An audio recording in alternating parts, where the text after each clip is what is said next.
어느 부분이 어떻게 눌렸고 어느 정도 누르고 있느냐가 사실은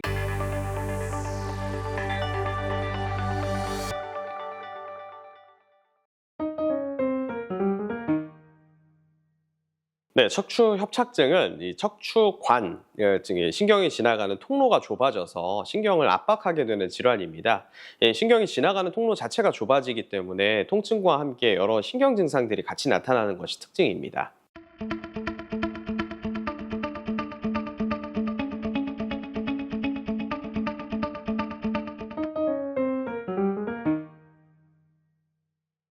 네, 이 질문도 굉장히 많이 듣게 되는 질문인데요. 이게 디스크이신지 협착이신지 이렇게 궁금해 하시는 분들이 많은데, 허리 디스크는 허리 사이, 척추와 척추 사이에 있는 디스크 자체가 튀어나와서 신경을 누르는 질환을 의미하고, 척추 협착증은 이제 뼈와 인대가 두꺼워지면서 신경 통로 자체가 좁아지는 질환이라고 보시면 됩니다.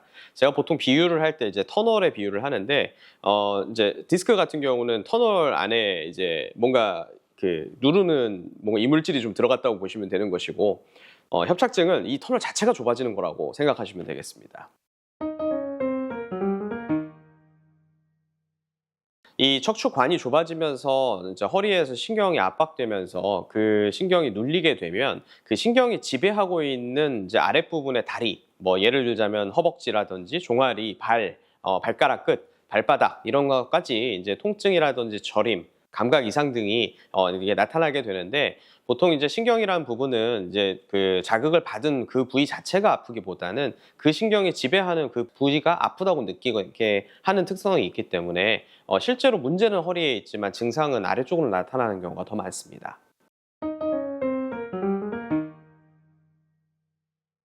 예, 이 척추협착증은 일반적으로 나이가 들면서 척추뼈와 인대가 퇴행을 하면서 이제 두꺼워지는 부분이 생기기 때문에 이 물리적으로 두꺼워지는 부분들이 그 압박을 하는 것이라고 보시면 됩니다. 따라서 이제 나이가 좀 이제 들면서 주로 이제 50대 이후의 분들께 주로 많이 발생한다고 생각하시면 되겠습니다.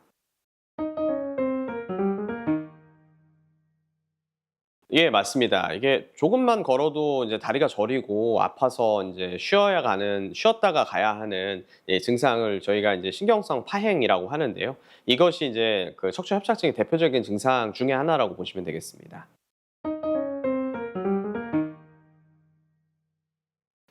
증상에 따라 이제 결정을 하는데, MRI 같은 경우는 우리가 이제 엑스레이로 볼 수 없는 좁아진 척추관의 상태와 이제 실제로 어디가 얼마나 눌리고 있는지를 이렇게 볼 수 있는 가장 좋은 검사라고 볼 수가 있겠습니다. 그래서 치료의 방향을 결정할 때 이제 가장 중요한 역할을 하기 때문에 사실 MRI를 이제 촬영하는 게 치료에서는 도움이 되는 부분은 맞습니다.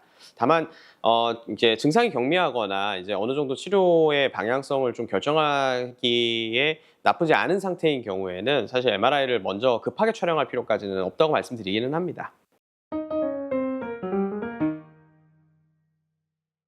네, 저희 병원에서는 이제 일반적으로 증상이 이제 아주 심하지 않은, 즉 이제 아예 걷지도 못하거나 이제 뭐 생활에 이제 큰 불편감이 없으신 분들 같은 경우에는 일반적으로 약물 치료와 물리 치료, 주사 치료 등 비수술적 치료를 더 선호를 하고 있습니다. 특히 이제 척추 수술 같은 경우는 수술 자체의 규모도 크고 아무래도 조금 이제 수술 전후로 힘들어 하시는 분들이 많기 때문에 저희 같은 경우는 이제 고도화된 이제 그 장비들을 이용해서 이제 정확하게 주사 치료를 해드리게 되면 이 눌려 있는 신경 부분의 압박이 어느 정도 좀 해소가 되면서 그 증상들을 개선시킬 수가 있고, 그렇게 해서 이제 치료가 잘 되시는 분들이 사실 일반적으로는 더 많습니다. 그리고 그렇게 했음에도 불구하고 이제 증상이 더 심해진다든지 증상의 개선 정도가 너무 미약하신 분들 같은 경우에는 아무래도 수술적인 치료를 고려하셔야 할 것입니다. 네, 운동에 관한 질문도 굉장히 많이 받게 되는데요. 사실 기본적으로 척추협착증이 있으신 분들 같은 경우는 이미 이제 어느 정도 나이가 있으신 분들이 많기 때문에 사실 과격한 운동들을 일반적으로 하시는 분들이 많지는 않지만 좀 과격한 운동을 많이 하시게 되는 이제 그런 분들 같은 경우는 좀 피해 주시는 게 좋은데요. 특히나 허리를 많이 뒤로 젖히는 자세라든지 허리를 부담에 이제 크게 만드는 윗몸 일으키기 같은 동작들, 이런 것들은 좀 삼가는 게 좋으실 것 같고요. 제가 보통 추천드리는 거는 빨리 걷기, 달리기, 수영처럼 허리에 그 큰 부담 주지 않으면서 코어를 어느 정도 활용하는 그런 이제 그 운동들을 해보시는 것들을 추천드리고 있습니다.